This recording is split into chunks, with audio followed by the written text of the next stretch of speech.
барои мард ҳамхӯбагӣ, алоқаи ҷинсӣ ин воситаи кам кардани стресси организмаш аст.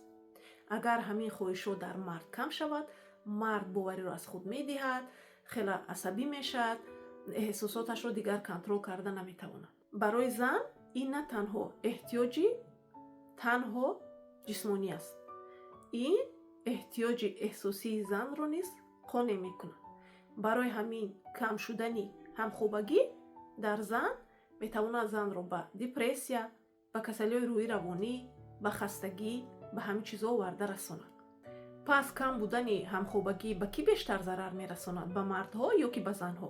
албатта ки ба ҳарду ҷониб зарараш бештар аст, вале мардҳо зиёдтар зарар мегиранд аз он ҳисобе ки эҳсосотҳояшонро баён карда наметавонанд.